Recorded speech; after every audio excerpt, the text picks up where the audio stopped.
N E D کی شان اور میرا مان، آفتاب صدیقی۔ روم کے فاتح جرنیل جولیس سیزر نے 46 قبل مسیح میں رومن امپائر کو فتح کرنے کے بعد رومن سینٹ کو ایک خط لکھا جس کی ایک لائن ایسی ضرب المثل بنی کہ آج تک مشہور ہے۔ وہ لائن ہے کہ I came, I saw and I conquered۔ میں این ای ڈی کی جس شخصیت سے آپ کو ملوا رہا ہوں اس کے لیے بلا شبہ یہ کہا جا سکتا ہے کہ he came, he saw and he conquered۔ اس شخصیت کا نام ہے آفتاب صدیقی۔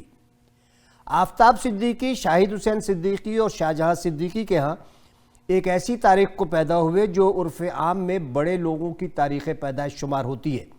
وہ حضرت عیسیٰ علیہ السلام ہو یا بانی پاکستان قائد اعظم محمد علی جناح، کینیڈا کے وزیر اعظم جسٹن ٹروڈو ہوں یا بھارت کے اٹل بہاری واجپئی، مصر کے انوار السادات ہوں یا الجزائر کے بن بیلا، ہلٹن ہوٹل کے بانی کارنل ہلٹن ہوں یا موسیقار نوشاد ہوں اور اداکار سنتوش کمار، سبھی کی تاریخ پیدائش وہ ہے جو کہ آفتاب صدیقی کی، یعنی 25 دسمبر۔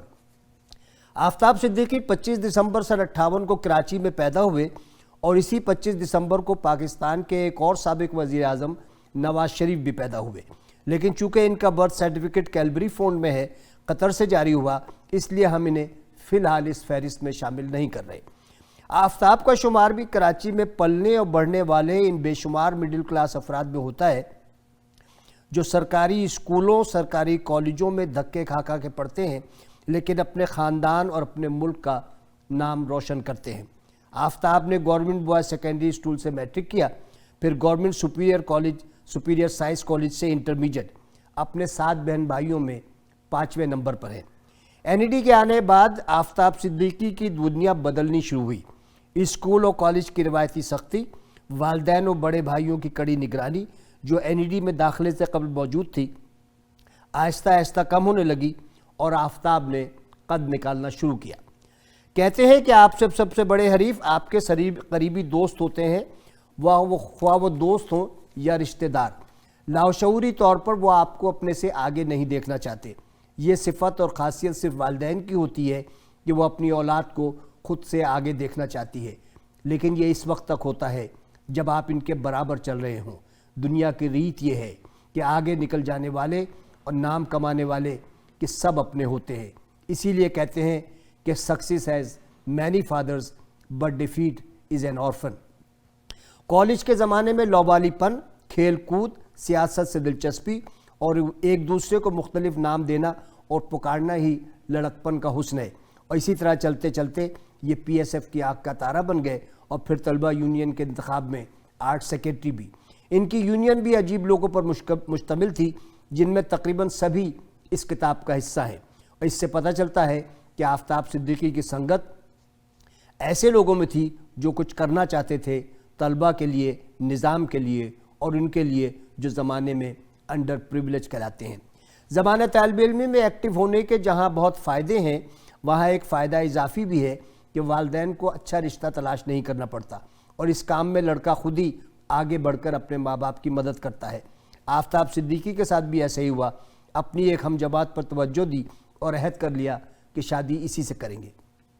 چونکہ انسان شناس تھے لہٰذا اس کام میں بھی غلطی نہیں کی اور ایک ایسی لڑکی کا انتخاب کیا جس میں ایک اچھی بیٹی، اچھی بیوی اور اچھی ماں بننے کی ساری صلاحیتیں موجود تھیں، اور وقت نے ثابت کیا کہ شہناز کا انتخاب ایک اچھا انتخاب تھا، اور یہ سن 82 میں انجینئرنگ کی اور اس کے 4 سال بعد سن 86 میں زندگی بھر کے لیے قید ہو گئے اور شہناز سے شادی کر لی۔ کہتے ہیں کہ جب آپ کی زندگی میں کسی اور کی قسمت شامل ہوتی ہے تو آپ کے ستارے تبدیل ہو جاتے ہیں۔ ایسا ہی کچھ آفتاب کے ساتھ بھی ہوا۔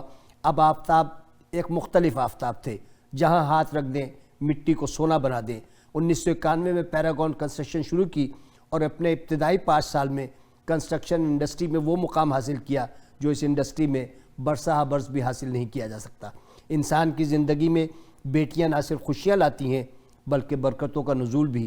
یہی کچھ شہناز اور آفتاب کے آنگن میں بھی ہوا۔ ماشاءاللہ 4 بیٹیاں انم صدیقی، مریم صدیقی، سارہ صدیقی اور آئلہ صدیقی نے ان کی زندگیوں میں رنگ بکھیر دیے۔ ہر بیٹی کی آمد پر آفتاب نے کامیابی کا ایک نیا زینہ اور ایک نئی منزل عبور کی. اب 3 بیٹیاں شادی شدہ ہیں, پاکستان, کینیڈا اور برطانیہ میں خوشحال زندگی گزار رہی ہیں, اور چوتھی بیٹی آئلہ بزنس پڑھ رہی ہے, حالانکہ اسے بزنس پڑھنے کے بجائے ماں باپ سے سیکھنا چاہیے. آفتاب ماشاءاللہ اپنی حیثیت میں اتنے بڑے آدمی ہیں کہ کچھ لوگوں کی سوچ سے بھی آگے, لیکن چونکہ ذہین ہے لہذا جب کاروبار عروج پر پہنچا دیا تو فیصلہ کیا کہ اب کاروبار اللہ سے کیا جائے. اللہ سے کاروبار کا فائدہ یہ ہے کہ آپ اس کی ذات گرامی پہ جو خرچ کرتے ہیں وہ نفع سمیت آپ کے پاس خود بخود واپس آ جاتا ہے. یہ اللہ کا وعدہ ہے اور وہ اپنے وعدے کا سچا ہے.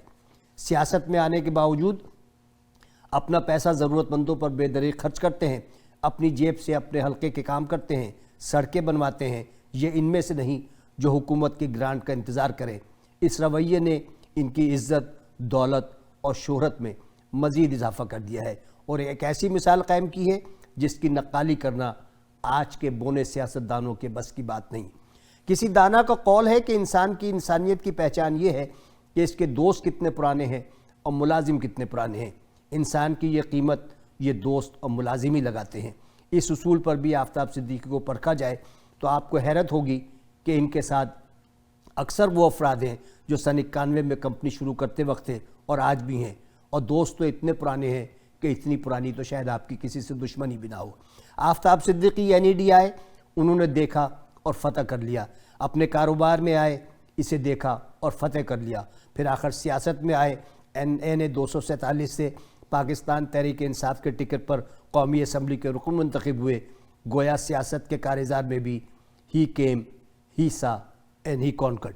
جب تک آفتاب صدیقی جیسے لوگ ہمارے درمیان موجود ہیں, مصروف خدمت اور عمل ہیں, کون کہہ سکتا ہے کہ پاکستانی سیاست کا مستقبل تاریک ہے.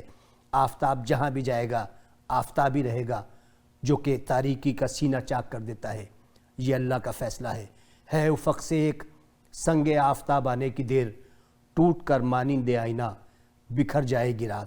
آفتاب تم NED کی شان اور میرا مان.